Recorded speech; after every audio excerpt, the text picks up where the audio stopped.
الحمد لله الذي خلق فسوى والذي قدر فهدى والذي أخرج المرعى فجعله غثاء أحوى. الحمد لله الذي خلق الخلائق بإرادته ودحى الأرض بمشيته واستوى على العرش بقوته. اللهم لا نحصي ثناء عليك أنت كما أثنيت على نفسك، وأشهد أن لا إله إلا الله وحده لا شريك له، وأشهد أن سيدنا ومولانا محمدا عبده ورسوله. أما بعد، فأعوذ بالله من الشيطان الرجيم. بسم الله الرحمن الرحيم. أفرأيتم ما تحرثون أأنتم تزرعونه أم نحن الزارعون لو نشاء لجعلناه حطاما فظلتم تفكهون إنا لمغرمون بل نحن محرومون. وقال تعالى: والشمس وضحاها والقمر إذا تلاها والنهار إذا جلاها والليل إذا يغشاها والسماء وما بناها والأرض وما طحاها ونفس وما سواها فألهمها فجورها وتقواها قد أفلح من زكاها وقد خاب من دساها.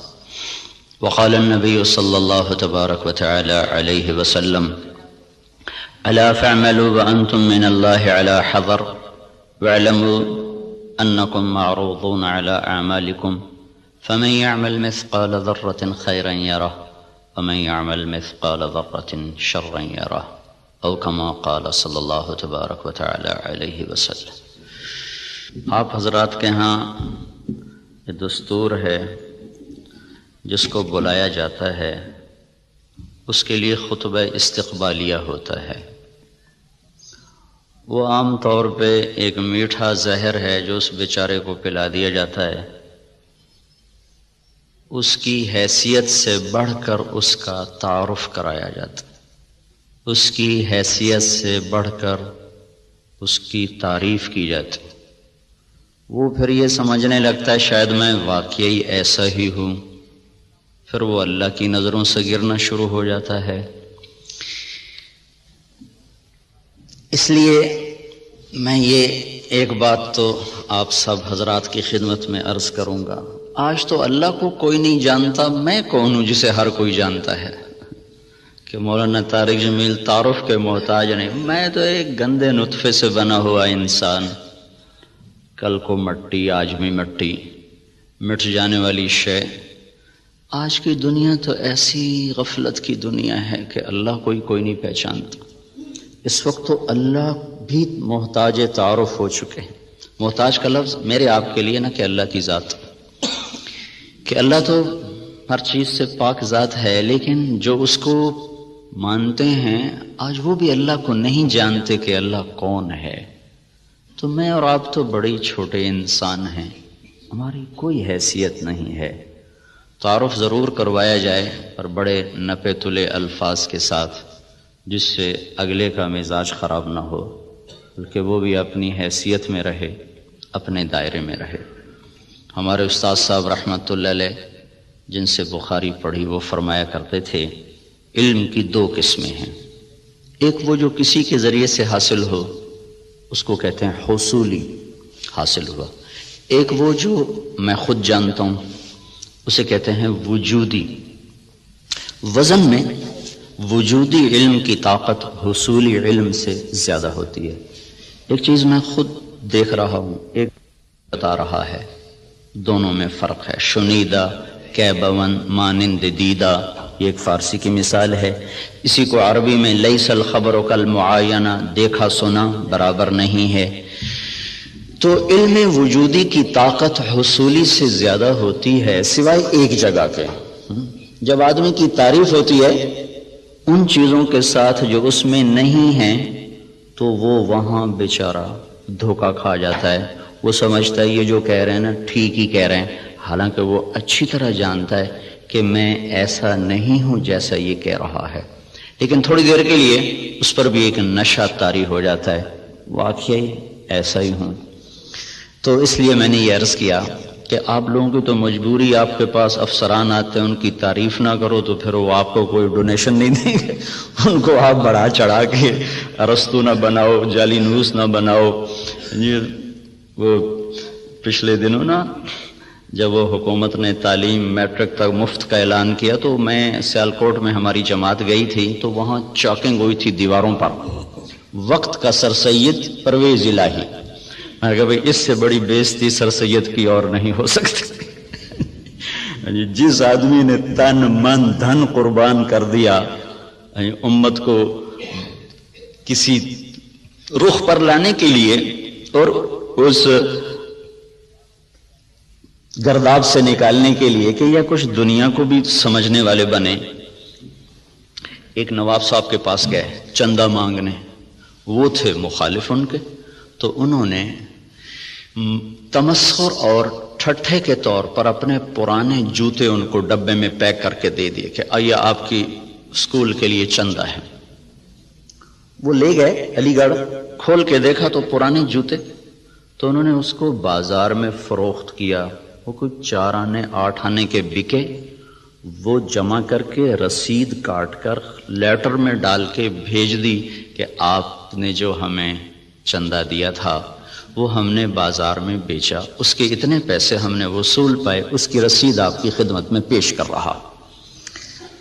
جو آدمی ایسے ذلیل ہو کہ کسی کنارے پہنچاؤ، وقت کا سر سید پرویز الہی، میں کہا اس سے بڑی بےزتی آج تک سر سید کی نہیں ہو سکتی۔ تو خیر یہ ہمارے موضوع کی بات نہیں تھی، لیکن مجھے اپنی جان بھی تو بچانی ہے نا۔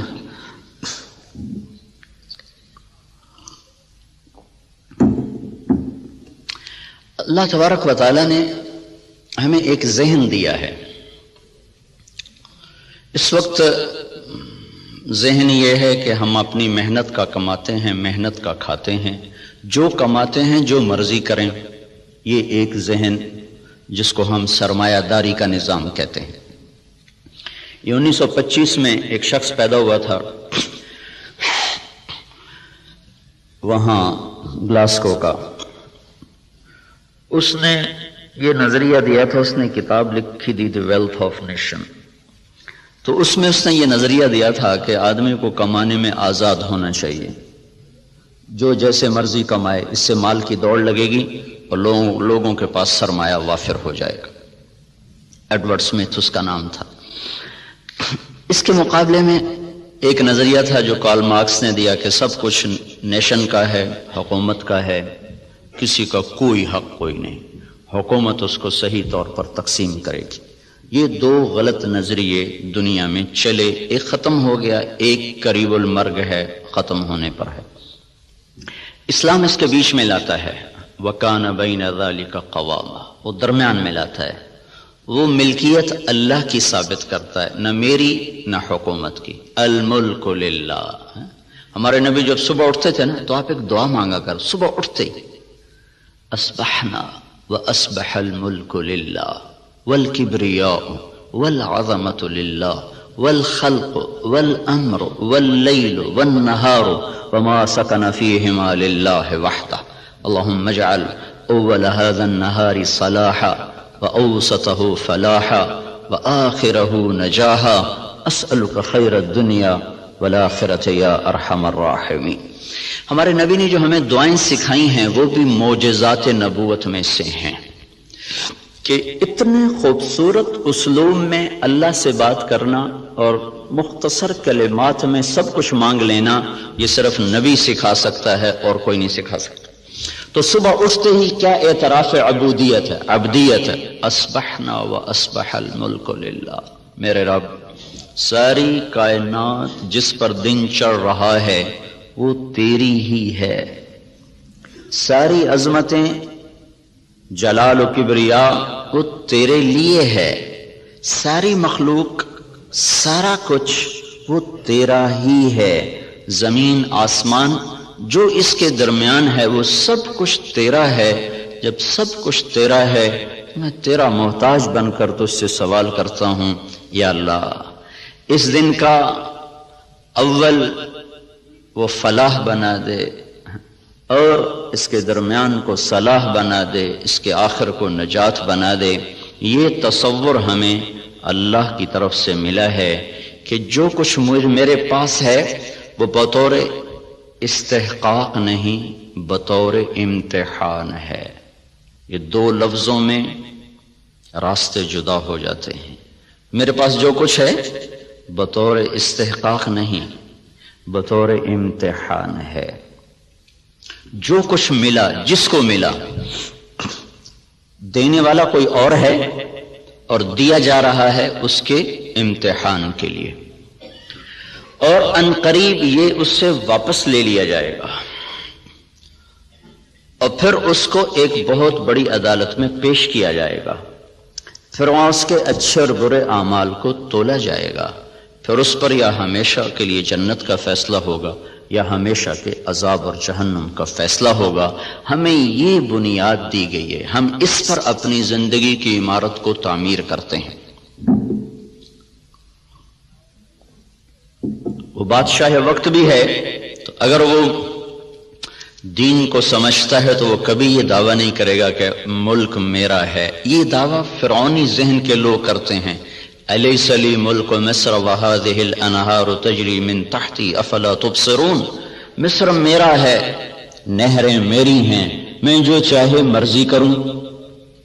اس کے بدلے میں جس کو اللہ تعالیٰ ایمان کی دولت دیتا ہے وہ کہتا ہے ملک اللہ کا ہے، میں تو امانت دار ہوں، حکومت اللہ کی ہے، میں تو امانت دار ہوں، میں تو اس میں خیانت نہیں کر سکتا۔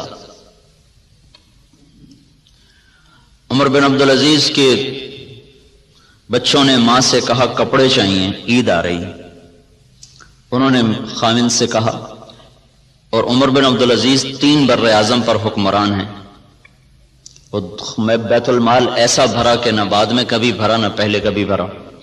تو انہوں نے بیوی نے عرض کیا کہ بچے کپڑے مانگ رہے ہیں، تو انہوں نے فرمایا میرے پاس تو پیسے کوئی نہیں۔ اس سے پہلے خلفاء نے خزانے کو استعمال کیا جیسے چاہا، انہوں نے اپنا سمجھ لیا تھا، دھوکہ کھا گئے۔ ایک ایمان والا آیا، اللہ سے ڈرنے والا آیا، اس نے کہا الملک للہ، کہا فاطمہ یہ تو دولت میری نہیں ہے، یہ تو امانت ہے، میرے پاس پیسے نہیں، میں کپڑے کہاں سے لے کر دوں؟ بیوی نے کہا اگلے مہینے کی تنخواہ ایڈوانس لو، میں اس سے کپڑے سی لوں گی، روٹی کا خرچہ میں گھر بیٹھے مزدوری کر کے نکال لوں گی۔ چلنے گئے، ہاں یہ میں کر سکتا ہوں۔ تو انہوں نے اپنے خزانچی کو بلا کے فرمایا کہ ہمیں اگلے مہینے کا خرچہ، اگلے مہینے کی تنخواہ ہمیں ایڈوانس دے دی جائے۔ تو خزانچی نے کہا آپ مجھے اگلا مہینہ زندہ رہنے کی ضمانت دے دیں، میں آپ کو تنخواہ دے دیتا ہوں۔ تو وہ چپ کر کے واپس آ گئے اور اپنی بیوی سے کہا فاطمہ، یہ فاطمہ عبد الملک کی بیٹی ہے، یہ عورت دنیاوی نسبت کے لحاظ سے اس جیسی معزز خاتون دنیا میں آج تک نہیں آئی، آئندہ کوئی آئے جائے تو پتہ نہیں، آج تک دنیاوی نسبت کے لحاظ سے اس خاتون جیسی کوئی عورت نہیں پیدا ہوئی۔ اس کا دادا بادشاہ تھا، اس کا باپ عبد الملک بادشاہ تھا، اس کے 4 بھائی ولید، سلیمان، یزید، ہشام، چاروں بادشاہ بنے، اس کا خامد عمر بن عبدالعزیز وہ بادشاہ بنا۔ یہ عورت 7 نسبتوں سے شہزادی تھی، دادے سے لے کر باپ، 4 بھائی، خامد، ایسی نسبت کی عورت آج تک نہیں پیدا ہوئی۔ اس سے فرمایا فاطمہ بچوں سے کہہ دو کہ تمہارا باپ کپڑے لے کے نہیں دے سکتا، الملک للہ، ملک اللہ کا ہے۔ جب عید ملنے کے لیے خاندان کے لوگ آئے، بنو امیہ بڑے زوردار لوگ گزرے، تو جب لوگ آئے تو خاندان کے لوگ آئے تو بچے بھی ملنے کے لیے آئے، تو ان کے وہی خستہ حال کپڑے تھے۔ تو عمر کہنے لگے بیٹو تمہیں آج صدمہ تو ہوگا کہ تمہارے باپ نے تمہیں کپڑے لے کر نہیں دیے، اور آج تم اوروں کے سامنے کھڑے ہونے میں کچھ سبکی محسوس کر رہے ہو۔ تو ان کے بیٹے نے کہا عبد الملک نے کہ نہیں ابا جان، آج ہم عزت محسوس کر رہے ہیں کہ ہمارے باپ نے خیانت نہیں کی، ہم آج عزت محسوس کر رہے ہیں، ہمارے باپ نے خیانت نہیں کی۔ تو یہ نظریہ اسلام ہے کہ ملک اللہ کا ہے، جو کچھ دیتا ہے اللہ دیتا ہے، اور وہ بطور امتحان دیتا ہے، اور ہم اس میں امین ہیں، ہم اس میں امین ہیں، اور اس کو ہم ایسے استعمال کریں گے جیسے اللہ چاہتا ہے۔ ہم اسے ایسے استعمال نہیں کر سکتے جس سے میرا اللہ ناراض ہو یا اللہ کا رسول ناراض ہو۔ اور اس کے سامنے مجھے شرمندگی اٹھانی پڑے. اسی کو اس آیت میں بیان کیا گیا. افرأیتم ما تحرثون، یہ جو تم ریسرچ کر رہے ہو، اانتم تزرعونہ ام نحن الزارعون، یہ تمہارا اللہ تمہیں راہیں سجاتا ہے کہ تم اپنی طاقت سے کرتے ہو. یہ وہی نظریہ کہ جو کچھ ہے اللہ کا ہے. بھائی ہماری کوشش ہے اس کو برابر کرنے والا، اس کو پھل دینے والا وہ اللہ ہے. اانتم تزرعونہ، بولو تم ہو یہ زراعت کرنے والے، ام نحن الزارعون، یا ہم ہیں زراعت کرنے والے. ان اللہ فالق الحب والنوا، کسی سائنسدان میں یہ طاقت ہے کہ زمین میں پڑے ہوئے دانے کو پھاڑ کے دکھا دے. کسی میں یہ طاقت ہے کہ وہ جڑوں کو اپنے حکم کے ساتھ چلانا شروع کرے اور تنے کو اپنی طاقت سے اٹھانا شروع کرے. کسی میں یہ طاقت ہے کہ وہ زمین کی رگوں سے غذا کو سمیٹ کر درخت کو پہنچائے اور پھر اس کے اندر رنگ بھرے، اس کے اندر ذائقے بھرے، اس کے اندر مٹھاس بھرے اور اس کے اندر تاثیرات کو بھرے، اس کے اوپر چھلکے کو لائے، کسی کو کاشوں میں بھر دے، کسی کو دانوں میں بھر دے، کسی کو میں گٹھلی بنا دے، کسی کو بن گٹھلی کے بنا دے، کسی میں مٹھاس ڈال دے، کسی میں کھٹاس ڈال دے. تو آسمان والا دعویٰ کر رہا ہے لو نشاء لجعلناہ حطاما، میں چاہوں تو تمہاری کھڑی کھیتیوں میں سے پھل کھینچ دوں اور کھڑی کو بھوسا بنا دوں. فظلتم تفکہون، بیٹھے باتیں کرتے رہ جاؤ. انا لمغرمون، ارے قرضے چڑھ گئے بھائی. بل نحن محرومون، بلکہ سب کچھ چھپ گیا، مول ہی گیا. تو یہ ہمیں نظریہ قرآن دیتا ہے کہ ہم جو کچھ کرتے ہیں وہ اللہ کی امانت ہے، تائید ربانی شامل حال ہے، اللہ کا ہم ساتھ ہے، تب یہ قدم ہمارے اٹھتے ہیں. اس نظریے والے کی تحقیق اور ریسرچ پر بھی وہی کچھ ہوتا ہے جو ایک کافر کی ریسرچ پر ہوتا ہے.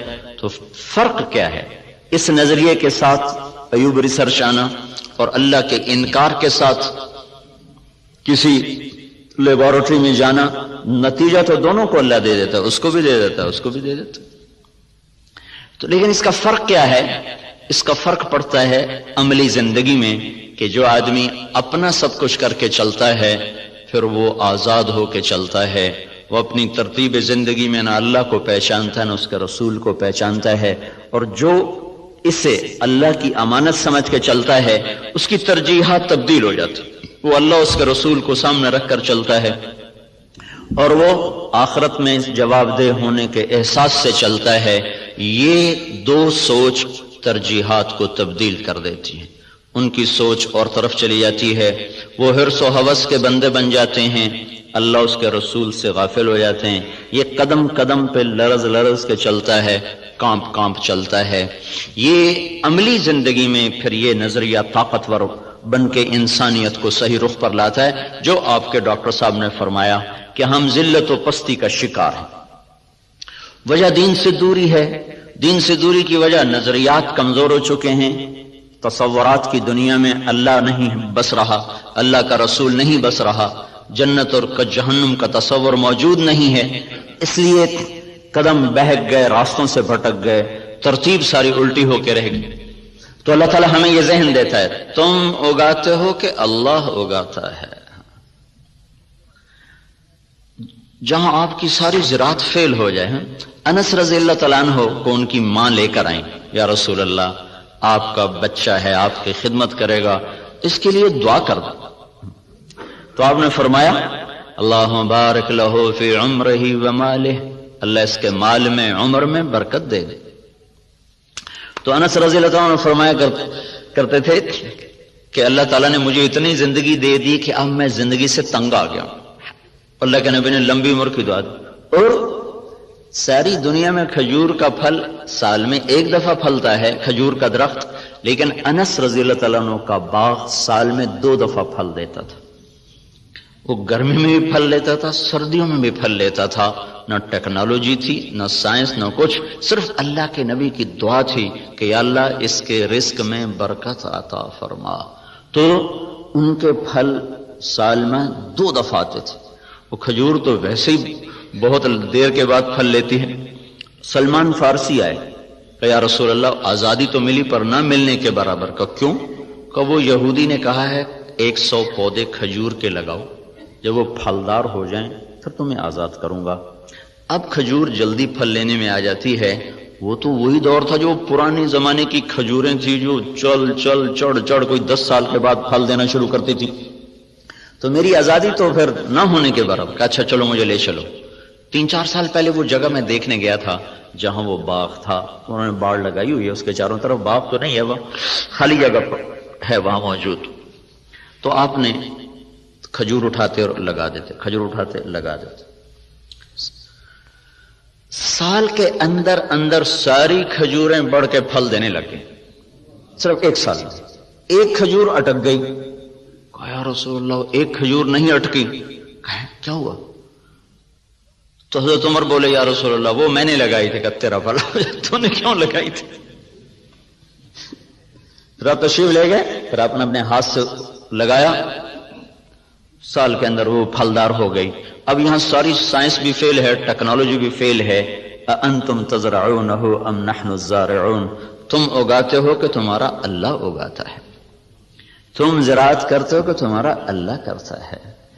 زراعت کو پانی کے ساتھ جوڑا ہے تو اللہ تعالیٰ فرمایا أَفَرَأَيْتُمُ الْمَاءَ الَّذِي تَشْرَبُونَ أَأَنْتُمْ أَنزَلْتُمُوهُ مِنَ الْمُزْنِ أَمْ نَحْنُ الْمُنزِلُونَ، یہ پانی تم بارش کا برساتے ہو کہ تمہارا اللہ برساتا ہے۔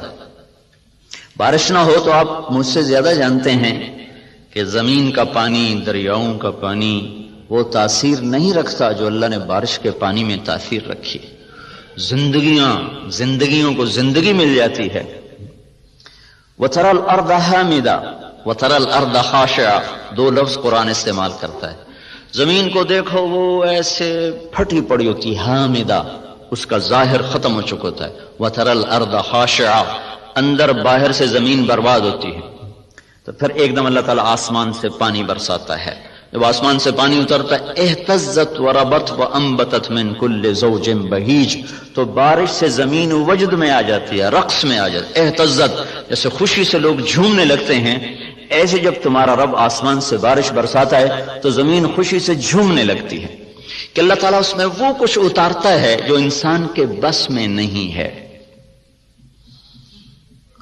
تو زراعت کے نیچے پانی کو اللہ تعالیٰ لے کر آئیں کہ یہ تم نے اتارا کہ تمہارے رب نے اتارا۔ لو نشاء جعلناہ اجاجا، اگر میں چاہوں تو دنیا کے سارے میٹھے پانی کو کڑوا کر دوں تو پھر کیا کرو گے؟ کہاں سے لاؤ گے پانی؟ تو آج کل تو ٹیکنالوجی کا دور ہے نا، کوئی کہہ سکتا ہے کہ ہم پلانٹ لگا لیں گے، میٹھا بنانا شروع کر دیں گے، پانی میٹھا شروع کر دیں گے۔ تو اسی ذہن کے لیے اللہ تعالیٰ نے ایک آیت اور اتاری ہوئی ہے، قل ارأیتم ان اصبح ماؤکم غورا فمن یاتیکم بماء معین، مجھے بتاؤ جب میں تمہارا پانی ہی ختم کر دوں تو کہاں سے لاؤ گے؟ ویسے ہی ختم کر دے۔ ان اصبح ماؤکم غورا، ایک قلعہ فتح نہیں ہو رہا تھا ملک شاہ کے زمانے میں،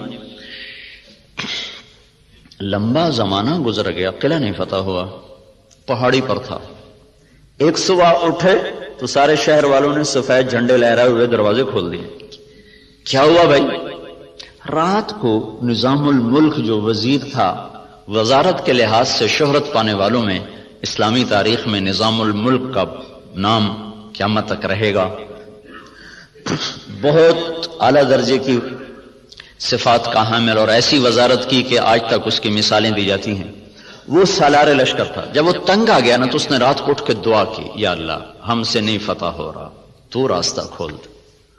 صبح قلعے کے دروازے کھول کے لوگ نیچے اتر آئے، کہا جی ہم ہتھیار ڈالتے۔ کیا ہوا؟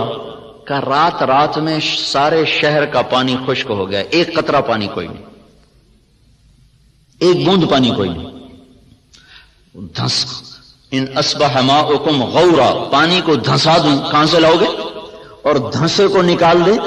حدیبیہ پر جب پہنچے 1400 آدمی، کنواں خشک، وہ پانی ختم۔ وہ تو حادثہ پیش آ گیا کہ انہوں نے اندر جانے سے روک دے، وہ تو مکے جانے کی تیاری کر آئے تھے، راستے میں روک دیے گئے، پانی ختم ہو گیا۔ تو یا رسول اللہ پانی ختم ہے کیا کریں؟ تو آپ نے کہا کوئی تھوڑا بہت ہو تو لاؤ۔ تو ایک آدمی تھوڑا سا پانی لے کر آیا، تو آپ نے منہ میں ڈال کے خشک کنویں میں کلی کی تو کنویں کا پانی ابلتا ہوا باہر اٹھتے اٹھتے اٹھتے اوپر تک آ گیا. خشک کو اٹھا دیا، کھڑے کو دھنسا دیا.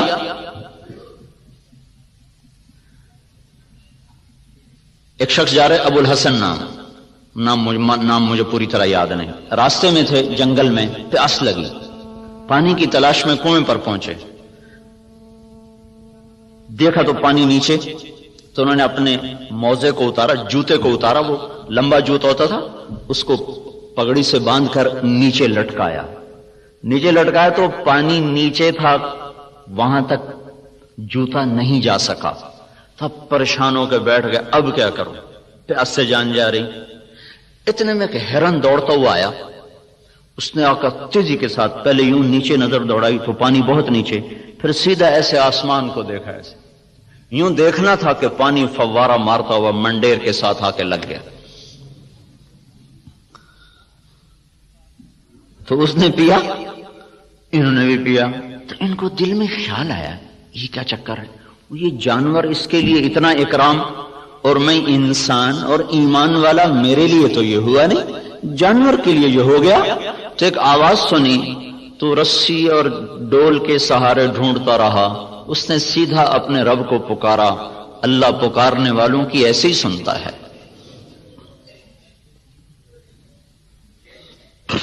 تو یہ چیز ہمیں ایک راستہ دیتی ہے کہ ہمارے سوچ کے، تحقیق کے، ترتیب کے انداز اور ہیں.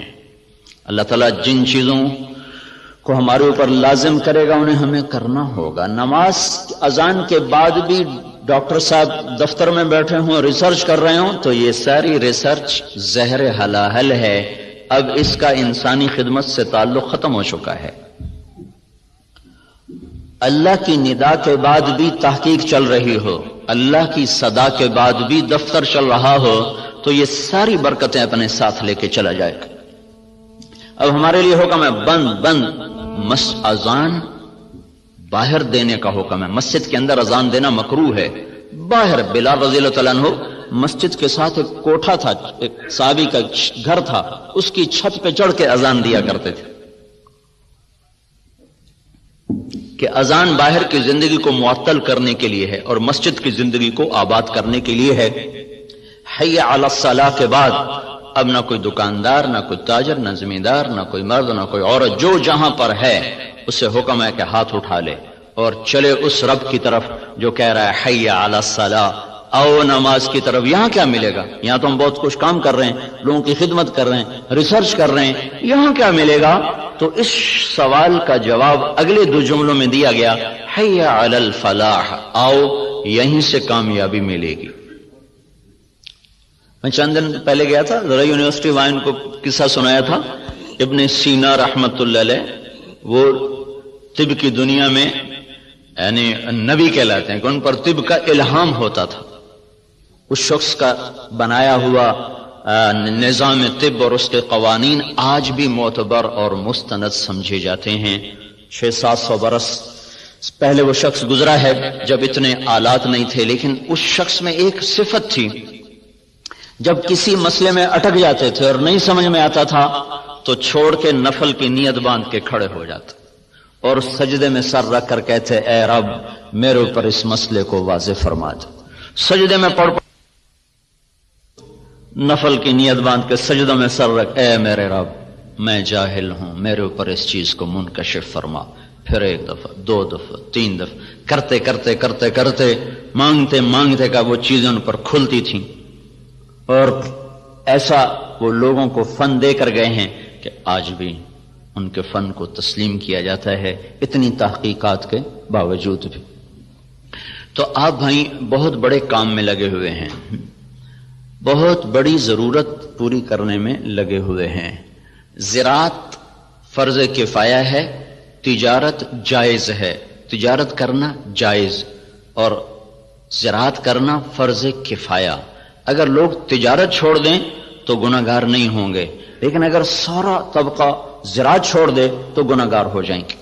علامہ خزائی رحمت اللہ علیہ نے لکھا ہے کہ زراعت کے چھوڑ دینے سے لوگ گناہگار ہو جائیں. یہ فرض کفایہ، جیسے جنازہ سارے چھوڑ دیں تو مجرم ہو جائیں گے. تو زراعت فرض کفایہ ہے. بہترین مال وہ پالتو گھوڑا ہے اور قطاروں میں لگے ہوئے درخت ہیں. قطاروں میں لگے ہوئے درخت سے مراد باغ ہے. سب سے بہترین رزق جو اللہ تعالیٰ کسی کو دیتا ہے وہ گھوڑا اور باغ ہے. اور آپ نے فرمایا جب اللہ تعالیٰ نے معیشت کو اتارا، معیشت کو جب آسمان سے اتارا تو برکت کو کھیتی اور بکریوں میں رکھ دیا. جب اللہ تعالیٰ نے معیشت کو آسمان سے اتارا تو برکت کو کھیتی اور بکریوں میں رکھ دیا.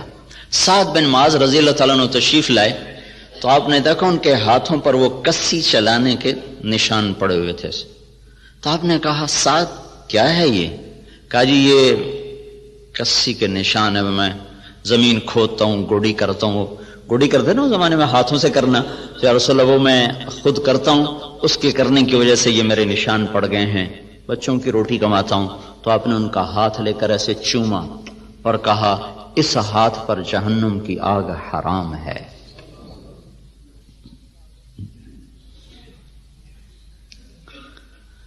تو آپ ایک بہت بڑے شعبے سے منسلک ہیں جو، اور اللہ تعالیٰ کے محبوب صلی اللہ علیہ وسلم کو باغ بہت پسند تھے. آپ اکثر جا کر انصار مدینہ کے باغ میں بیٹھا کرتے تھے.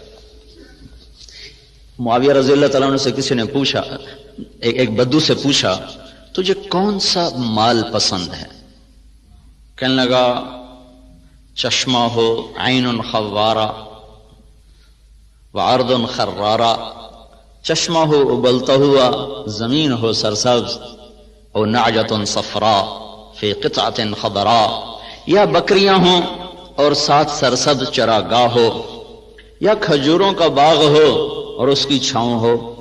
تو کہنے لگے اللہ کے بندے سونے چاندی کا تو نے ذکر ہی نہیں کیا. انہوں نے کہا امیر المومنین دفع کرو، یہ بھی کوئی چیز ہے، خرچ کرو تو ختم ہو جائیں، نہ کرو تو پتھر کی طرح پڑے رہیں.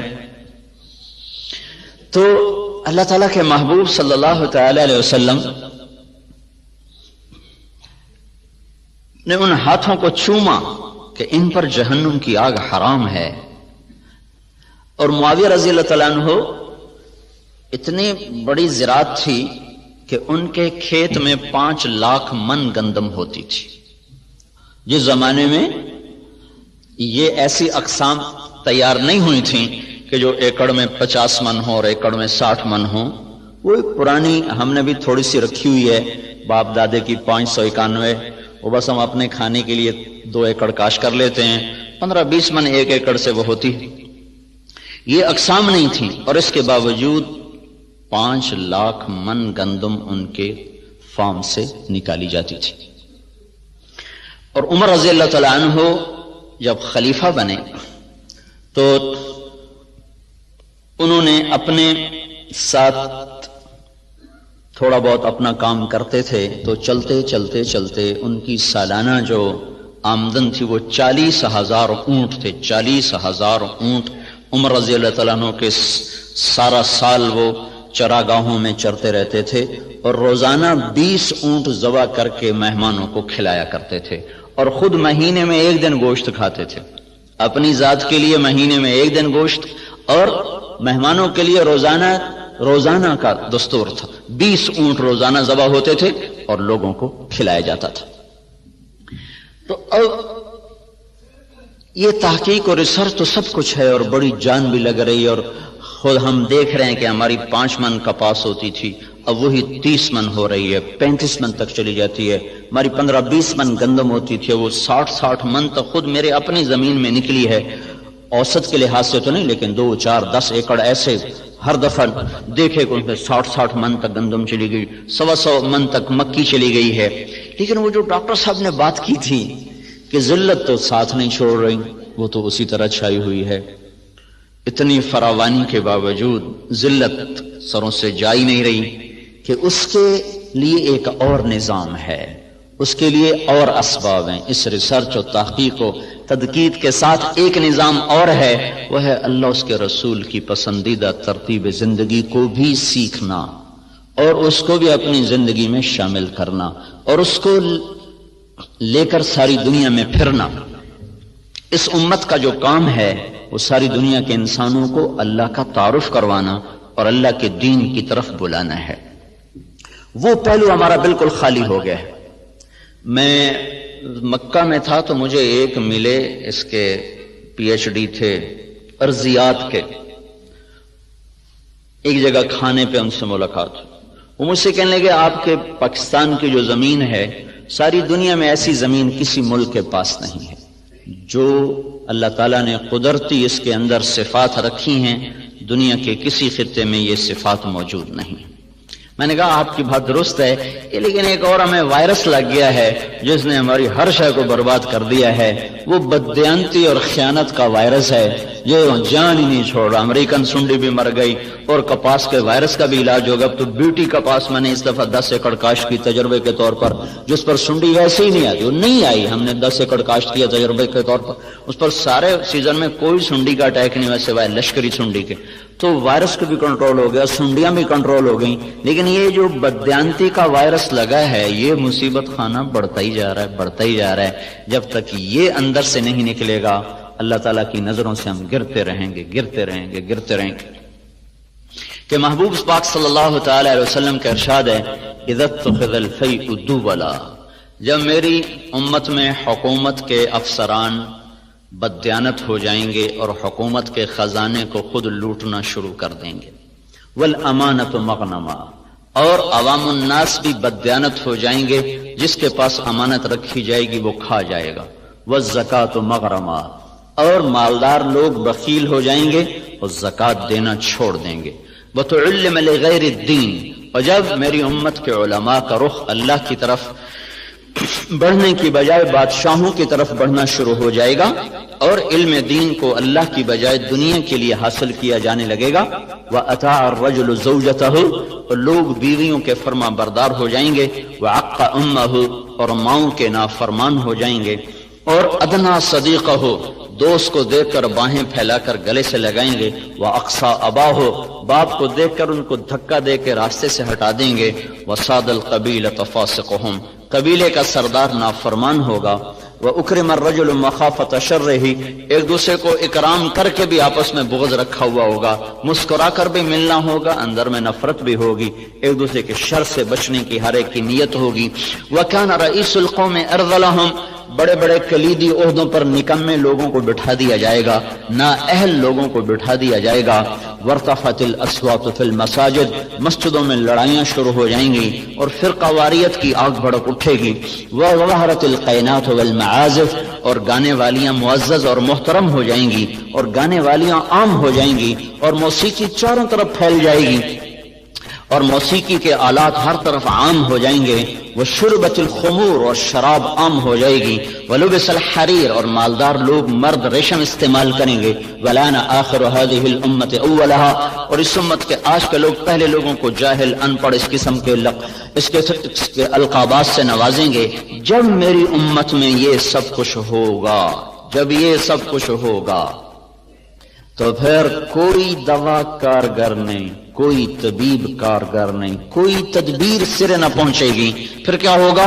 فَلْيَرْتَقِبُوا عِنْدَ ذَلِكَ رِيحًا حَمْرَاءَ وَزَلْزَلَةً وَمَسْخًا وَقَذْفًا وَخَسْفًا وَآيَاتٍ مُتَتَابِعَاتٍ، پھر میری امت پر زلزلے آئیں گے، پھر میری امت پر ہوائیں پاگل بن کے ٹوٹ پڑیں گی، پھر ان کو زمین میں دھسا دیا جائے گا، پھر ان پر پتھروں کی بارش ہوگی، پھر ان پر اوپر نیچے عذاب کے کوڑے برسیں گے، اس طرح عذاب آئیں گے جیسے تسبیح ٹوٹ جائے اور اس کے دانے ٹپ ٹپ ٹپ گرتے ہیں، ایسے اوپر نیچے اللہ کی طرف سے تنبیہات کا ایک نظام چلے گا۔ جب تک ان برائیوں سے یہ نکلیں گے نہیں، اس وقت تک انہیں کوئی اللہ کے ہاں عزت نہیں دلا سکتا، نہ یہ دنیا بنا سکتے نہ یہ آخرت بنا سکتے۔ کافر اور ہم میں فرق ہے، وہ جو مرضی کریں، اگر وہ دنیا کے اسباب کو ٹھیک استعمال کر لیں گے تو اللہ ان کے حق میں نتیجہ دے دے گا۔ وہ جو مرضی کریں، شراب پئیں، زنا کریں، جو مرضی کریں، سود کھائیں، اگر انہوں نے 2 اور 2 کو جمع کر دیا تو اللہ 4 کر دے گا۔ اگر ہم نافرمانی کے ساتھ ان سے بھی زیادہ دنیا کے میدان میں محنت کریں گے تو اللہ ہمارے نتیجے بند کر دے گا، 2 اور 2 کو 4 بھی نہیں ہونے دے گا، بیچ میں حائل ہو جائے گا۔ وَلَنُذِيقَنَّهُم مِّنَ الْعَذَابِ الْأَدْنَىٰ دُونَ الْعَذَابِ الْأَكْبَرِ لَعَلَّهُمْ يَرْجِعُونَ۔ تمہارا قانون اور ہے، ہم تمہیں تمہارے گناہوں پر دنیا میں جھٹکا دیں گے، تمہیں چھوٹے چھوٹے عذاب دیں گے، بڑا عذاب نہیں دیں گے تاکہ تم توبہ کرو۔ اور غیر مسلم کے لیے قانون ہے ذرہم یأکلوا ویتمتعوا ویلہہم الامل فسوف یعلمون، انہیں موت تک چھٹی دے دو، جو کرنا چاہتے ہیں یہ کر لیں، ان کی اکٹھی پکڑ موت کے بعد ہے۔ تو اس وقت مخلصین کی محنت دنیا کے میدان میں بھی ہے، دین کے میدان میں بھی ہے۔ آپ کے ریسرچ کرنے والے مخلص ہو کر جان کھپا کر دن رات لگ رہے ہیں اور دین کے میدان میں بھی مخلصین ہیں جو جان کھپا رہے ہیں، لیکن جو باہر کا مجمع ہے وہ باغی ہو چکا ہے، وہ اللہ کا نافرمان ہو چکا ہے۔ 100 میں 90 آدمی بے نمازی ہے، 95 آدمی بے نمازی ہے، 100 میں 5 آدمی اٹھ کے سجدہ کرتے ہیں۔ آپ اپنے ملازم کو سامنے بیٹھے کو 5 دفعہ بلائیں، بات سنو بات سنو بات سنو، وہ ایک دفعہ سر اٹھا کے بھی نہ دیکھے تو آپ کا کیا رویہ ہوگا اس کے ساتھ؟ اور اللہ تعالیٰ روزانہ 5 دفعہ سورے فضاؤں میں ارتعاش پیدا ہو جاتا ہے، حی علی الصلاۃ حی علی الصلاۃ حی علی الصلاۃ۔ نہ ریڑھی والا اٹھتا ہے، نہ سائنسدان اٹھتا ہے، نہ تاجر اٹھتا ہے، نہ مزدور اٹھتا ہے۔ 95 آدمی بغاوت کا جھنڈا بلند کیے ہوئے ہوں۔ 700 دفعہ جس حکم کو قرآن میں پھیرایا گیا ہو، ایمان کے بعد عبادات میں سب سے زیادہ جس چیز کا تذکرہ ہے وہ نماز ہے، 700 دفعہ اس کا تذکرہ قرآن میں ملتا ہے۔ ایک سجدے کا انکار شیطان نے کیا، ہمیشہ کے لیے مردود ہوا۔ تو 700 دفعہ جس حکم کو اتارا گیا اور پھر اسے توڑا جائے، اور نماز کو اللہ تعالیٰ نے عرش پر بلا کر بطور تحفہ کے عنایت فرمایا، اور اس کی عظمت اور اہمیت کو دل میں بٹھانے کے لیے 50 نمازیں دیں، دینی 5 ہی تھیں، 50 سے ابتدا کی، یہ بات بتانے کے لیے کہ بہت بڑا کام تمہیں دیا جا رہا ہے اور تمہارا کام یہ ہے کہ بیٹھ کے اپنے رب کی بندگی کرو۔ پھر گھٹاتے ہوئے 5 کٹھی کی دیر، چلو بھائی 45 معاف 5، ایک دفعہ گئے 5 معاف ہوئے، پھر گئے 5 معاف ہوئے، پھر گئے کہاں سے؟ چھٹے آسمان سے واپس جاتے تھے سدرۃ المنتہا، چونکہ موسیٰ علیہ السلام چھٹے آسمان پر تھے۔ یہ اللہ ہی نے سارا نظام چلایا، موسیٰ علیہ السلام کو کھڑا کر دیا، ملاقات کروا دی، کیا ہوا کہ 50 نماز، بہت زیادہ ہیں، واپس جائیں واپس جائیں، کون پڑھے گا؟ واپس گئے، اچھا چلو بھائی 5 معاف ہیں، پھر واپس آئے، کیا ہوا؟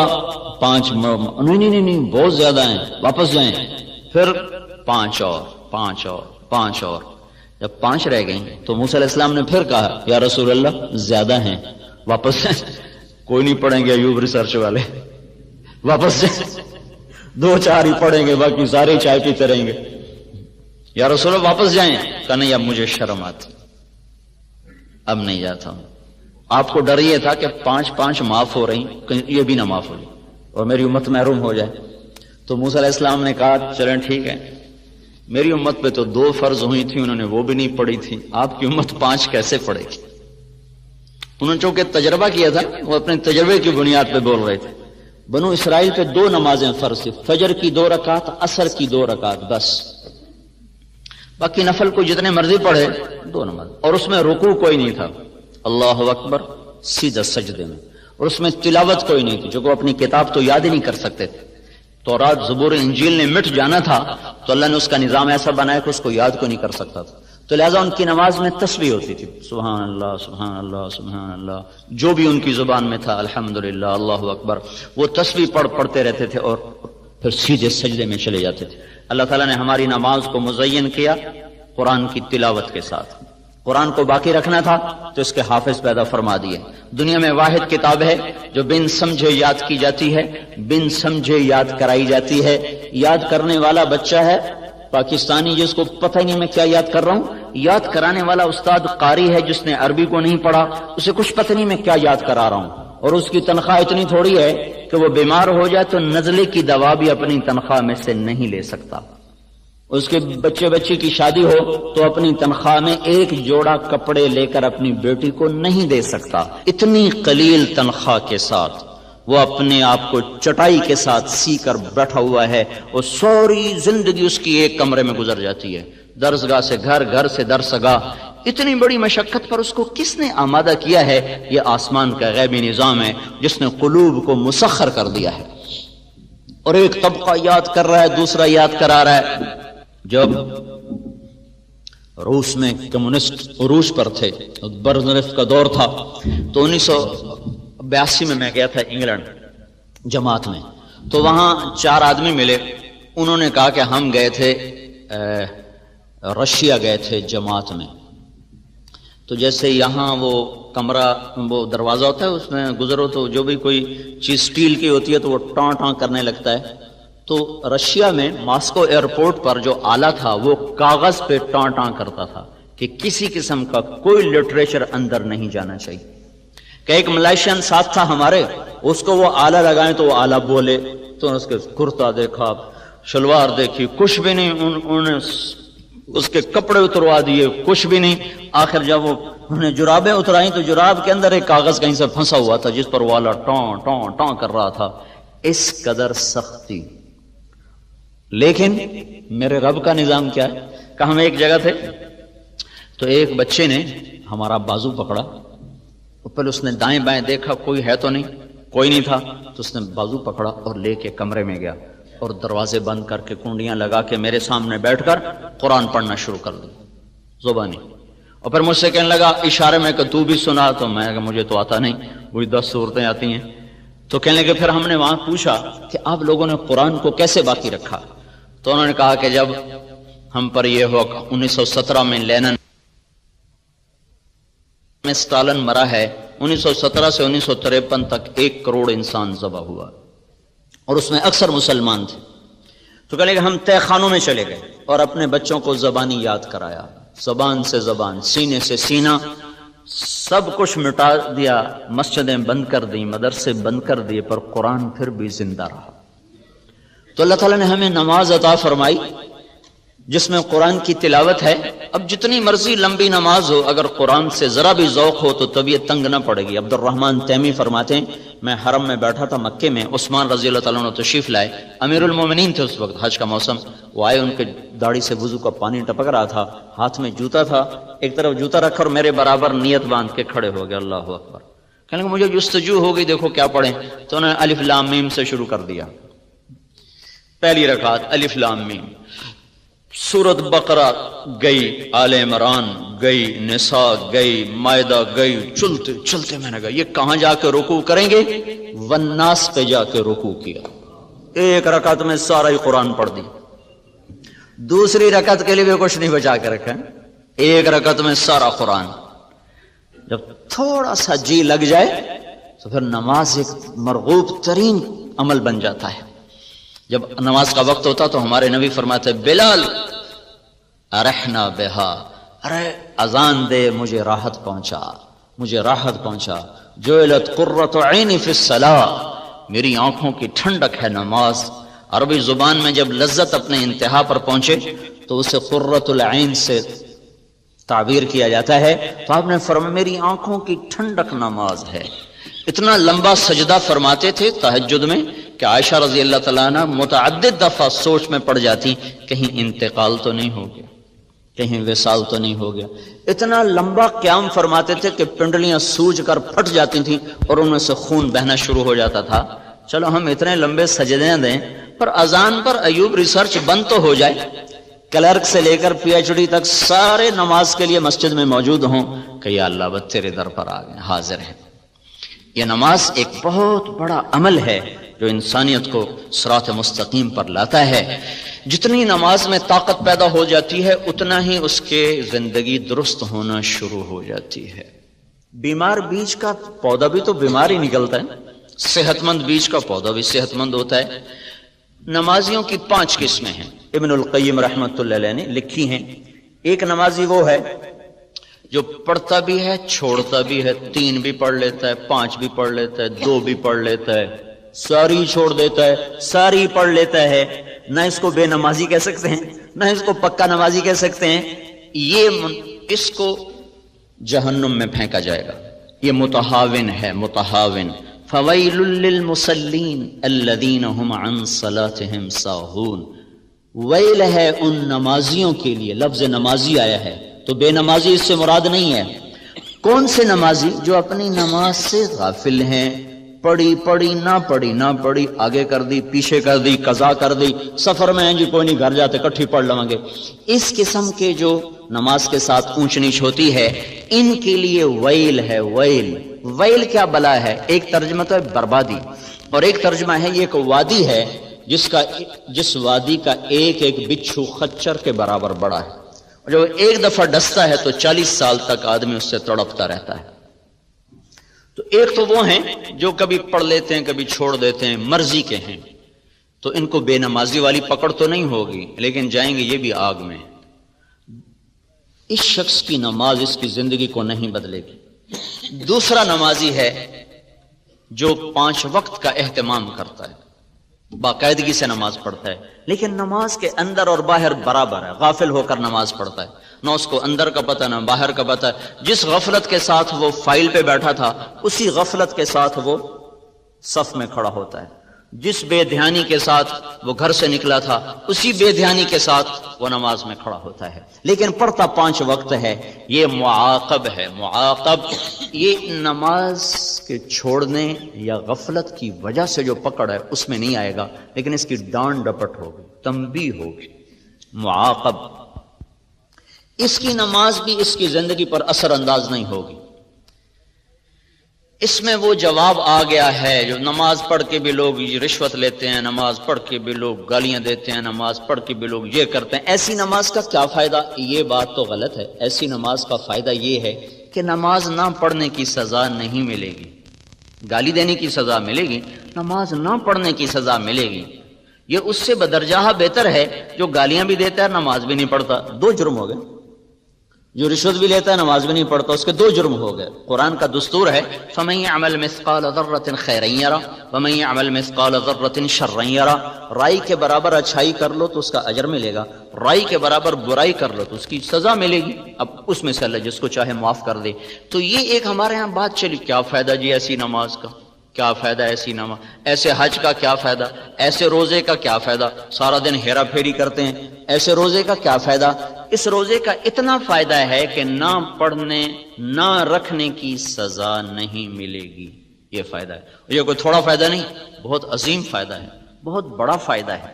تو کسی گناہ کی وجہ سے کسی نیکی کو چھوڑنے کا حکم نہیں ہے، اور کسی نیکی کے غرور میں آ کر کسی گناہ کے کرنے کا حکم نہیں ہے۔ افراط و تفرید سے بچ کر چلنے کا نام اسلام ہے۔ کسی نمازی سے کوئی غلطی ہو جائے، تیری نماز کا کیا فائدہ؟ کوئی داڑھی والا غلطی کر لے تو داڑھی رکھ کے جھوٹ بولتا ہے، تو میں کہتا ہوں داڑھی منڈانے سے پھر جھوٹ بولنا حلال ہو جاتا ہے؟ اور ساڑھی تا جی خیر ہے تسی داڑھی رکھ کے جھوٹ بولی جاندے ہو، کیوں؟ تیرا کلمہ میرا کوئی وکھرا ہے؟ بھائی جھوٹ کا حرام ہونا داڑھی کی وجہ سے تو نہیں، جھوٹ کا حرام ہونا تو کلمے کی وجہ سے ہے۔ سچ کی پابندی داڑھی کی وجہ سے نہیں ہے، سچ کی پابندی تو کلمے کی وجہ سے۔ عدل و انصاف کا تقاضا کلمے کی وجہ سے ہے نا، کہ داڑھی کی وجہ سے۔ ان کا جی داڑھی رکھ کے گناہ کریں پھر بڑی بری بات ہے، تو میں نے کہا کلمہ پڑھ کے جو گناہ کرتے ہو وہ بری بات نہیں۔ شرم و حیا کے تقاضے کلمے کے ساتھ متعلق ہے، شرم و حیا کا جوڑ کلمے کے ساتھ، اور جتنے بھی حلال و حرام کے ترازو ہیں وہ کلمے کے ساتھ ہیں۔ اس کا حصہ ہے داڑھی، یعنی کہ داڑھی کی وجہ سے شریعت زیادہ سخت ہو گئی ہے، یا نماز کی وجہ سے میرے اوپر حکم زیادہ ہیں اور آپ کے اوپر کم ہیں، داڑھی رکھنے کی وجہ سے میرے اوپر سچ بولنا فرض عین ہو گیا اور نہ رکھنے کی وجہ سے میرے لیے حلال ہو گیا، یہ بات تو نہیں ہے۔ تو دوسرے درجے کا نمازی جو ہے تو پابند لیکن غافل ہو کر پڑتا ہے۔ تیسرا درجہ نمازی وہ ہے جو نماز کا اہتمام بھی کرتا ہے اور کوشش بھی کرتا ہے کہ میں ٹھیک ٹھیک پڑھوں، اللہ کے دھیان سے پڑھوں، تو کبھی گھر کے سامنے کبھی اللہ کے سامنے، بس اس طرح وہ گھومتا رہتا ہے، ڈولتا رہتا ہے، کبھی ادھر کبھی ادھر کبھی ادھر کبھی ادھر، لیکن کوشش کرتا رہتا ہے۔ یہ معفو عنہ، یہ ہے جس سے اللہ درگزر فرمائے گا کہ ٹھیک ہے کوشش کی ہے، کوشش کی ہے۔ ابھی تک نماز پر جو قرآن کے وعدے ہیں، تنہا عن الفحشاء والمنکر ونحن نرزقك والعاقبۃ للتقوی وقد افلح المؤمنون الذین هم فی صلاتهم خاشعون، کامیاب ہو گئے نماز پڑھنے والے اور رزق ملے گا نماز پر اور برائی سے نکل جاؤ گے نماز پر۔ ابھی وہ درجہ نہیں آیا، چوتھا درجہ آ گیا ہے، وہ جس پر نماز اپنی طاقت کے ساتھ ابھر کر آتی ہے۔ وائرس سے بچی ہوئی نماز ہے۔ وہ کیا ہے، جب آدمی کہتا ہے اللہ اکبر تو اس کے بعد وہ سب سے کٹ جاتا ہے اور صرف اللہ کی ذات کے سامنے وہ مگن ہو کے کھڑا ہو جاتا ہے۔ یہ ہے قرآن کا مخاطب نمازی، اور یہ وہ نماز ہے جو اس کو برائی سے بھی روکے گی، بے حیائی سے بھی روکے گی۔ یہ وہ نماز ہے جو اس کے ناممکن کو ممکن کر کے دکھا دے گی۔ اس نماز پر وہ نظام چل سکتا ہے جو ساری دنیا کے انسان نہیں چلا سکتے، کہ اللہ اکبر پھر اور کوئی یاد نہ رہے، پھر بس اللہ ہی ہو۔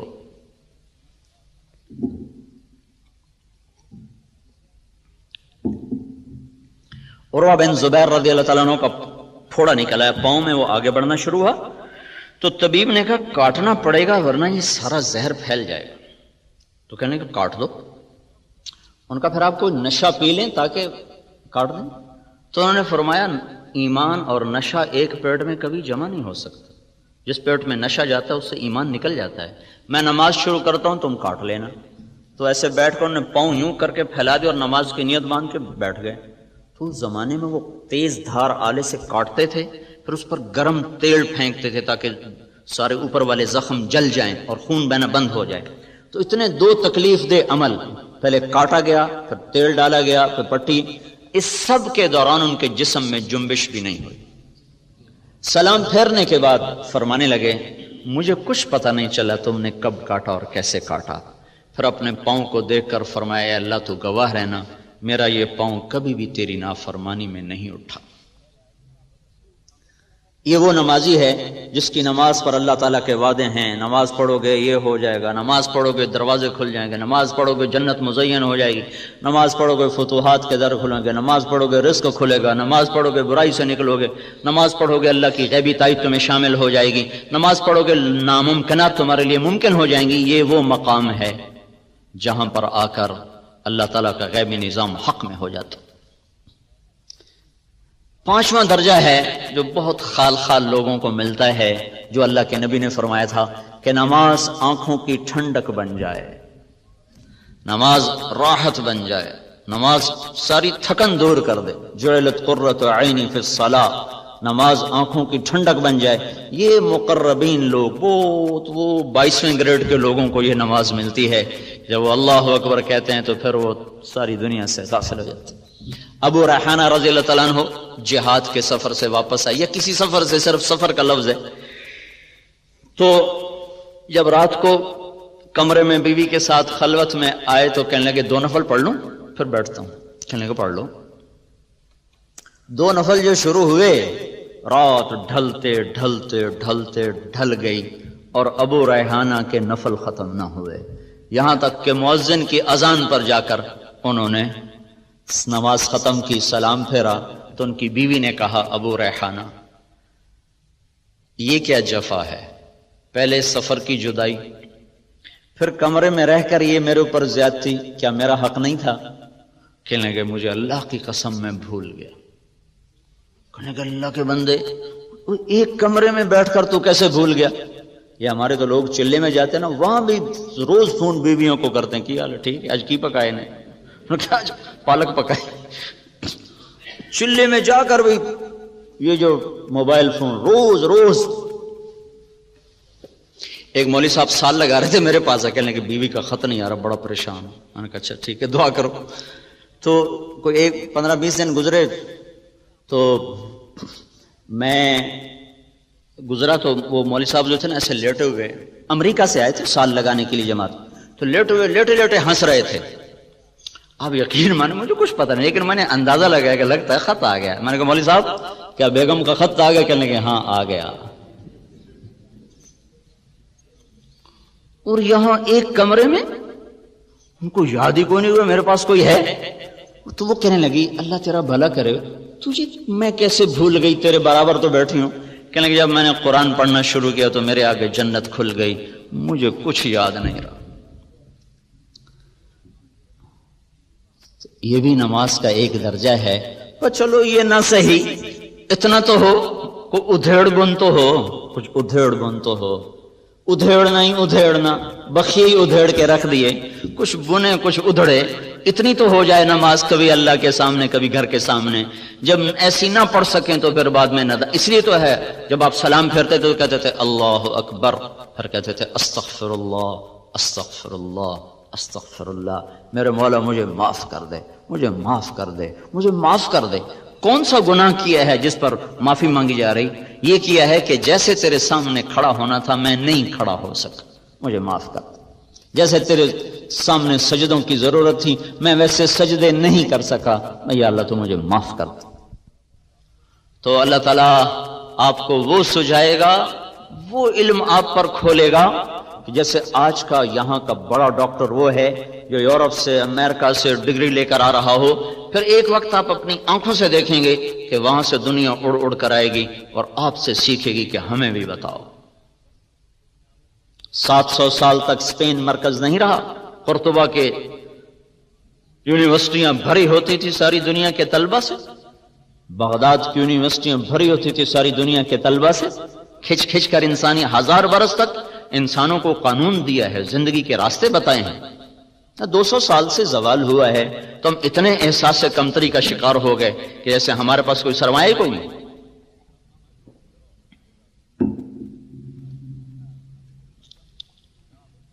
تو میرے بھائیوں، ان جو میں نے 15 باتیں اللہ کے محبوب کی بتائیں، جب یہ باتیں امت میں آ جائیں تو ان پر مخلصین بھی ہوں، موحدین بھی ہوں، مصدقین بھی ہوں، جان کھپانے والے بھی ہوں، جب تک معاشرے کا رخ اللہ کی طرف نہیں پھرتا تو یہ ساری محنتیں ان کو اجر ملے گا۔ معاشرے کا رخ خیر کی طرف پھرے بغیر اللہ کا غیبی نظام ہمارے حق میں نہیں ہو سکتا۔ تو 95% معاشرہ تو باغی ہے، تو ایسے معاشرے کو جیسے کھرے بیج کی تلاش ضروری ہے، کھرے انسان بنانے بھی ضروری ہیں۔ صرف بیج بنانے سے کام نہیں بنے گا، اس کے ساتھ ساتھ انسانوں کو بنانا بھی ضروری ہے۔ تبلیغ میں یہ ایک تصور دیا جا رہا ہے انقلاب کا، کہ اللہ تعالیٰ نے دین کو، کلمے کو ہمیشہ جو قرآن میں تشبیہ دی ہے نا، وہ دی ہے کبھی درخت کے ساتھ کبھی باغ کے ساتھ۔ مثل کلمۃ طیبۃ کشجرۃ طیبہ اصلها ثابت وفرعها فی السماء کزرع اخرج شطأه فآزره فاستغلظ فاستوى على سوقه۔ کھیتی سے تشبیہ دی ہے، درخت سے تشبیہ دی ہے۔ اسلامی انقلاب کوئی ایسا نسخہ نہیں ہے کہ میرے ہاتھ میں طاقت آئے اور میں سب لوگوں کو سیدھا کر دوں، ایسا کوئی نسخہ اسلام میں کوئی نہیں ہے۔ آپ مجھ سے یہ مطالبہ کریں مولوی صاحب کل تک ڈاکٹر افضل والی ڈگری لے لو ورنہ تیرا سر اڑا دیا جائے گا، یا تجھے 10 کروڑ دیا جائے گا، دونوں چیزیں میرے لیے بیکار ہیں۔ کہ ڈاکٹر افضل صاحب کی ڈگری ایک محنت کا نام ہے، نہ کہ ایک لیبل کا نام ہے، اس پر ان کی پچھلے 30 برس کی محنت ہے، تب جا کر وہ ایک سطح پر پہنچے ہیں۔ مجھ سے آپ کیسے کہہ سکتے ہیں کہ میں 30 برس کو ایک دن میں طے کر لوں؟ نہیں ہو سکتا۔ جتنا یہ ناممکن ہے اتنا ہی یہ ناممکن ہے کہ فیصلہ آباد کے اس معاشرے کو کہا جائے کہ تم سارے متقی بن جاؤ ورنہ تمہیں سولیوں پہ لٹکا دیں گے، یا تم سب کے لیے سونے چاندی کے گھر بنا دیں گے۔ ان کو سونے کے گھر بنا کے دیں، یہ پھر بھی تقوی پہ نہیں آ سکتے، اور ان کو آپ سولیوں پہ لٹکا دیں، یہ پھر بھی تقوی پہ نہیں آ سکتے۔ کہ تقوی کسی لیبل کا نام نہیں ہے، تقوی ایک صفت ہے جو محنت کرتے کرتے بسیار سفر باید تا پختہ شود خامے، ایک لمبے سفر کے بعد یہ چیز حاصل ہوتی ہے۔ تو جیسے ایک بیج کو بنانے میں کتنے سال لگتے ہیں، پھر اس کو زمین میں بونے میں، پھر اس کو درخت بننے میں، پھر اس کو پھل دینے میں ایک تدریج ہے۔ انسانوں کو انسان بنانا ایک تدریجی نظام ہے، یہ طاقت کا نظام نہیں، ٹھیک ہو جاؤ سارے، نہیں ہو سکتا۔ بچہ پیدا ہوتے ہی لوگ رشتہ نہیں تلاش کرتے، بچہ پیدا ہوتے ہی لوگ دودھ تلاش کرتے۔ کوئی دیوانہ ایسا نظر نہیں آئے گا جو بچے کی پیدائش کے ساتھ ہی رشتہ ڈھونڈنا شروع کر دے۔ 20 برس بعد کی بات کو آج کو نہیں ڈھونڈتا، ان پڑھ سے ان پڑھ بھی کہتا دودھ لے آؤ، کسے پرسوں دودھ لے آؤ۔ تدریج چلتے چلتے چلتے ایک وقت آئے گا جب یہ خود ہی شادی کے قابل ہو جائے گا۔ بیج بوتے ہی اگلے دن جا کے کوئی نہیں پھل دیکھتا۔ ہاں ہر کوئی انتظار کرتا ہے، اچھا جی 1 سال گزر گیا، 2 سال گزر گئے، 3 سال گزر گئے، اب انشاءاللہ اگلے سال پھل آ جائے گا جی، 3 سال کے بعد آپ پھل لیں گے جی۔ ہم نے باغ لگایا تھا کوئی 30-32 ایکڑ، تو ابھی چند پہلے کی بات ہے، میرا چھوٹا بھائی مالی سے پوچھ رہا تھا، انہوں نے کہا پھل کدا لینا ہے کہ جی حالی 2 سال دیر ہے، تو اس نے کوئی نہیں کہا یار اسی بڑی دیر نال لایا سانو ہنے پھل چاہیے۔ اچھا بھائی ٹھیک ہے، تدریج کائنات کا ایک ایسا محکم قانون ہے جس کو نہیں توڑا جا سکتا، لیکن دین کے معاملے میں ہم جذباتی ہو جاتے ہیں، اس میں کہا ابھی ہو جائے، ابھی ہتھیلی پہ سرسوں جما دے۔ راواں میرے گاؤں کے ساتھ ہی قصبہ ہے راواں، تو وہاں میں جماعت میں گیا تھا، تو ایک وہاں صاحب تھے، وہ بڑے جوش میں آ گئے، تم تبلیغ والے بالکل تمہارے اندر نہ کوئی ایمانی غیرت ہے، میرے ہاتھ میں طاقت دو، میں 1 دن میں سب کو سیدھا کر دوں، تمہارے پاس اتنے لوگ اکٹھے ہو گئے، تم سارے اسلام آباد کا رخ کر دو تو انقلاب آ جائے گا، تم کیا ایسے لوگ اکٹھے کرتے ہو چلے جاتے ہیں، میرے ہاتھ میں طاقت ہو، میں سب کو 1 دن میں سیدھا کر دوں۔ بیچ میں ایک آدمی بولا میاں صاحب تھوڑے پتر نماز پڑھ دے رکھے ہو تو کوئی نہیں پڑھ دے کہ پہلے انہوں نے تو پڑھا لو، ڈنڈے سے تو اولاد نہیں مانتی۔ میں جب سکول میں تھا سینٹرل ماڈل 69 تک میں رہا، 64 سے 69 تک میٹرک وہیں سے کیا تھا، 6 سے 10، تو ہمارے ایک وارڈن آ گئے تھے ہاسٹل کے، طالب حسین مرحوم، بڑے نیک استاد تھے، لیکن اس وقت ہماری سوچ فاسد، تو ہمیں بالکل زہر لگتے تھے۔ انہوں نے نماز کو لازمی قرار دے دیا، حاضری ہوتی تھی مغرب کی نماز میں اور عشاء کی نماز، 2 نمازوں میں حاضری ہوتی تھی۔ تو عشاء کی نماز ہو رہی تھی، میں سب سے پچھلی صف میں کھڑا تھا، میرے برابر میں ایک لڑکا مرید کے کا آ کے کھڑا، میرا روم میٹ تھا، 1 سال مجھ سے پیچھے تھا، تو اس نے آ کر نماز کی نیت باندھی، 4 رکعت نماز فرض عشاء واسطے طالب حسین دے، اللہ اکبر۔ ہاں جی، وہ میری نماز بھی ٹوٹ گئی، اور میں کہا ایک ہی کیتا ہے کہ میں تو طالب حسین دی پڑھدا پیا، رب دی تو پڑھدا کوئی۔ تو ہم لوگ جو کہتے ہیں حکومت تم تبلیغ والے ایسے بس مری مری باتیں کرتے ہو، ڈنڈا ہاتھ میں سب کو سیدھا کر، وہ ایسے سیدھے ہوں گے جیسے وہ سیدھا ہوا تھا، واسطے طالب حسین دے، اللہ اکبر۔ افراد کو بنانا پڑتا ہے، حکم سے نہیں بنتے، افراد تیار کیے جاتے ہیں،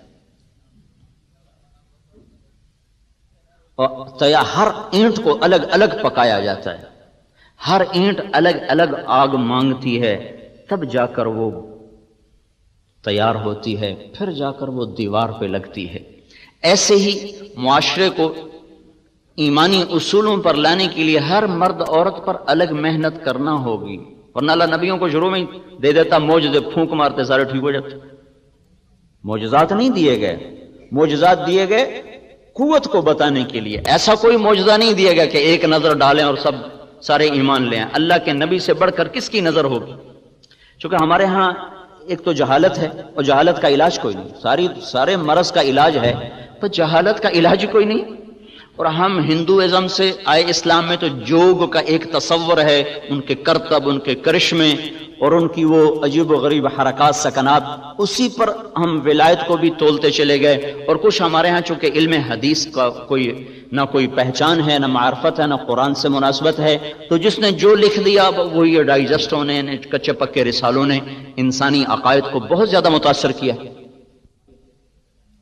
کہجی وہ تو ہکے نظر نال بیڑے پار ہو جاندے، ہکے نظر نال بندہ کنارے لگ جائے۔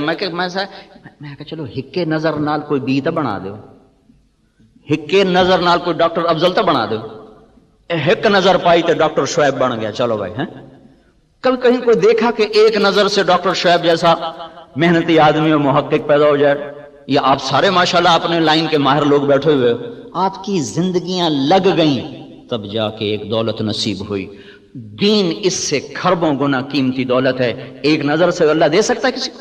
اللہ کے محبوب سے بڑی نظر کس کی ہوگی؟ اللہ کے محبوب سے طاقتور تاثیر صحبت کس کی ہوگی؟ اور آپ کو کتنی تمنا تھی کہ قریش میری قوم ایمان لے آئے، قوم نے نکالا، ایمان نہیں لائے۔ 250 آدمی ٹوٹل مسلمان تھے جب آپ مکہ چھوڑ کر تشریف لے، 250 ٹوٹل، 13 برس کی محنت میں 250 آدمی۔ یہ زمانہ کرشمات کا نہیں ہے، معجزات کا نہیں ہے، اسباب کا جہان ہے، انسان بنانے پڑتے ہیں، اور انسان بنتا ہے مسجد میں جا کر۔ مسجد ہے جو انسان کو انسان بناتی، مسجد کی زندگی، مسجد کا ماحول ہے جو انسان کو انسان بناتا ہے، جس سے لیبارٹری میں آ کر سائنس کھلتی ہے، مسجد میں جا کر انسانیت کھلتی ہے۔ یہ پہلا گھر اللہ نے زمین پر بنایا تو مسجد کو، ان اول بیت وضع للناس للذی ببکۃ مبارکا، پہلا گھر جو ہم نے زمین پہ بنایا ہے وہ بیت اللہ کو بنایا ہے، مسجد کو بنایا۔ ہمارے نبی جب مدینے میں گئے سب سے پہلے قباء میں گئے تو مسجد بنائی، مدینے میں پہنچے تو مسجد کو بنایا، پھر امت کا تعلق مسجد کے ساتھ جوڑا۔ یہ تعلق انسانوں کو انسان بناتا ہے۔ تو بھائی تبلیغ کا تصور انقلاب یہ ہے کہ ایک ایک دانے کو بنایا جائے، اور دانے کو طاقت سے نہیں بڑھایا جاتا، دانا اپنے قدرتی ایک نظام کے ساتھ بڑھتا ہے، پھر خود بخود وہ درخت بن کر اوپر تک چلا جاتا ہے۔ ایسے ہی انسانوں کو انسان بنانے کے لیے ایک محنت ہے، جب اس دھارے میں ڈال دیا جاتا ہے تو آہستہ آہستہ آہستہ وہ خود انسانیت کے مراحل کو طے کرتے ہوئے پھلدار بن جاتے ہیں۔ تحریکوں میں شور و شغب ہوتا ہے اور مثبت کام خاموشی سے ہوتے ہیں۔ درخت مثبت کاموں میں یہ فرق ہے، منفی کاموں میں شور ہوتا ہے، ہنگامہ ہوتا ہے، نتیجہ کوئی نہیں ہوتا۔ مثبت کام چپ کر کے ہوتے ہیں، خاموشی سے پھول کھل جاتا ہے اور اپنے آپ مہکنا شروع کر دیتا ہے۔ خاموشی کے ساتھ درخت سایہ دار بن کے پھیل جاتا ہے، روزانہ بڑھتا ہے پر پتہ نہیں چلتا، روزانہ قد آور ہوتا ہے پر شور نہیں ہوتا۔ بچہ ماں کی گود میں روز بڑھتا ہے پر پتہ نہیں چلتا، اور وہ 6 پاؤنڈ کا ہو کر وہ 50 کلو تک چلا جاتا ہے اور پتہ نہیں چلتا، شور نہیں ہوتا۔ مثبت کام ایسے خاموشی کے ساتھ اپنا سفر شروع کرتے ہیں اور وہ ایک زندگی کو اپنی لپیٹ میں لے لیتے ہیں۔ ایک عرصے کے بعد مولانا الیاس صاحب رحمۃ اللہ علیہ نے تحریکی راستوں سے ہٹ کر مثبت راستوں پہ کام شروع کیا۔ 6 بر اعظم میں اللہ نے تبلیغ کی محنت کو متعارف کرا دی۔ یہ میں آپ کو کسی عقیدت کی وجہ سے نہیں کہہ رہا ہوں کہ مجھے دین کا تعارف تبلیغ کے ذریعے سے۔ ہمارا بیک گراؤنڈ ایک ذمہ دار فیملی ہے، اور ایسی فیملی جو لوکل، ہم مہاجر پھر بھی کچھ آئے تھے تو کچھ ان کو سوجھ بوجھ تھی، ہم لوکل پنجاب کے، ہمیں لوگ جانگلی کہتے ہیں، ہم جانگلی لوگ تھے، جنگل میں رہتے۔ مجھے سمجھ میں نہیں آتا تھا لوگ ہمیں جانگلی کیوں کہتے ہیں۔ پھر مجھے پتہ چلا میرے باپ کے انتقال پر نا تعزیت کے لیے ہمارے ایک آیا آدمی، کہاں سے؟ شجاباد ہم سے کوئی 60-70 کلومیٹر نا، وہ یہ وہاڑی سے آگے ہے لڈن، وہ دلتانوں سے ہمارے تعلقات تھے، تو وہاں سے ایک آدمی آیا اونٹ پہ سوار، عمر کتنی تھی؟ 82 سال، اونٹ پہ بیٹھ کر لڈن سے وہ کوئی 50 کلومیٹر کا سفر کر کے آیا۔ مجھ سے کہنے لگا میں تیرے دادے دا نوکر ہوں۔ میں نے پتہ لگ گیا بھائی اللہ بخش مر گیا ہے، میں آیا پرچاون تو میرے ہاتھاں دا بال آئے۔ اس نے یہ عقدہ کھولا کہ یہ سارا جنگل ہوتا تھا اور زمیندارہ کوئی نہیں ہوتا تھا، زمینیں تھی جنگل، اور جنگل میں ہم تمہاری بھینسیں چراتے، گائے چراتے، راوی ہم سے قریب ہے، کم صبح جاتے تھے شام کو لے کر آتے تھے جنگل میں۔ کہا میں نے یہاں شیر بھی دیکھے ہیں، ہرن بھی دیکھے ہیں، سب کچھ میں نے یہاں دیکھا ہوا ہے۔ تو تم لوگ، اس دن مجھے سمجھ میں آ گئی ہے ہمیں لوگ جانگلی کیوں کہتے ہیں۔ اور فطرت کیا تھی، وہ 82 سال کا ہو گیا تھا۔ میں کہ چاچا ہوں تو بالکل کنارے لگا کھلا، ہوں تو داڑھی رکھ لا، اتنی تیری عمر ہو گئی۔ آکھنا کا پتر رکھ تا لواں، ساری زندگی چوریاں کیتیاں تے ہن توبہ تا کر لئیے، پر کسے لے ککڑ حالی بھی لکا لینا تے مڑ میں داڑھی نال لپی گیا تو بڑا بھڑا کام۔ ایسے ہمارے نوکر ہوتے تھے کہ 82 سال کی عمر میں کہتا ککڑ حالی میں لکا لینا، ہاتھ چاہ جائے۔ تو ہمیں تو کوئی دینی بیک گراؤنڈ تھا نہیں۔ تبلیغ کی محنت کو اللہ نے ذریعہ بنایا اور ایک رخ ملا۔ تو اب یہ نہ سمجھے کہ میں اس عقیدت کی وجہ سے تبلیغ کی اہمیت کو بتا رہا ہوں۔ اللہ نے مجھے 6 بر اعظم کا سفر کرایا، اسی دعوت کی نسبت سے کرایا، اور پھر ہر گھاٹ کو دیکھا، چکھا، پیا بھی، اترا بھی۔ یہ تبلیغ ایک انوکھا ہی کام ہے جو اللہ نے امت کو دیا ہے۔ پچھلی صدیوں میں ایسا کام نہیں ہوا جس نے امت کے تمام طبقات کو ایسے لپیٹا ہے۔ جب 1996 میں ہم شوبز کے لوگوں میں داخل ہوئے، پھر کرکٹ والوں میں داخل ہوئے، تو ایک اداکار مجھ سے کہنے لگا توبہ کر کے، کہنے لگا مول صاحب بس اب ہدایت آ جائے گی، اب دین پھیل جائے گا۔ میں نے کہا کوئی الہام ہوا؟ کہنے لگا نہیں، ہم لوگ ہیں برائی کے پروڈیوسر. جب ہم توبہ کر گئے اب سارے لوگ ہی توبہ کر جائیں گے. ہم سے برائی پھیلتی ہے کہ ہمیں اللہ کا ڈر پیدا ہو گیا ہے تب سارے ہی لوگ توبہ کریں گے. تو اللہ تعالیٰ نے اس طرح اس کو چپکے سے پہلے دیمک کی طرح باطل کے اندر اس کو ایسا داخل کیا ہے کہ اندر سے ساری عمارت کھوکھلی کر کے رکھ دی. اگرچہ آج بھی شکل نافرمانی کی زیادہ ہے لیکن اللہ تعالیٰ نے حق کے گراف کو بڑھایا ہوا ہے. یوں جا رہا ہے، یوں جا رہا ہے، یوں جا رہا ہے. اور امت کے تمام طبقات کے اندر اللہ نے اس محنت کو داخل کیا. پرسوں کے اخبار میں نے یوسف کو دیکھا سجدہ کرتے ہوئے تو مجھے بڑی خوشی ہوئی کہ جب یہ 3 سال پہلے آیا تھا مسلمان ہوا تو اس نے مجھ سے کہا کہ میں یہ کراس بنانا میری مجبوری ہے، میں ابھی اسلام ظاہر نہیں کر سکتا. تو یہ میں کرتا رہوں. جو میں نے کہا کرتے رہو، کوئی نہیں، اس کے کرنے سے کیا تم مکھی اڑانے کی نیت کر لو. مکھی اڑا رہے ہیں آپ تو کراس کی نیت ہی ختم ہو جائے گی. تو یہ وہ لوگ تھے جو ہمیں اپنے دروازے پہ نہیں کھڑا ہونے دیتے تھے.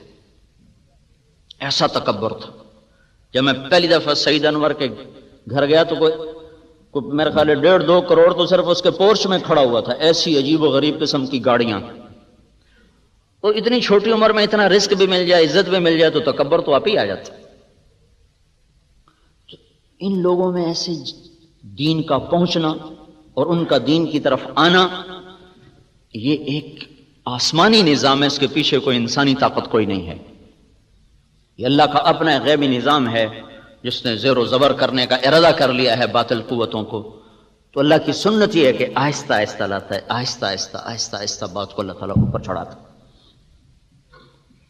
تو تمام طبقات انسانیت میں اللہ نے اس محنت کو داخل کیا ہے. تو آپ بھائیوں کی خدمت میں گزارش ہے اپنے تحقیقاتی کاموں کے لیے وقت نکالو. جہاں اچھے بیج تیار کرنے ہیں وہاں اچھے انسان بھی تیار کرنے ہیں. یہ ادھورا کام ہو. ہم امت محمد صلی اللہ علیہ وسلم ہیں، ہماری ذمہ انسان بنانا بھی ہے، خود بھی انسان بننا ہے، اوروں کو بھی بنانا ہے، اور انسانیت کے لیے سہولت کی راہوں کو بھی ہموار کرنا ہے. اپنے شعبے کے ساتھ بھی انصاف اور انسانیت کی بھی خدمت کرنی ہے.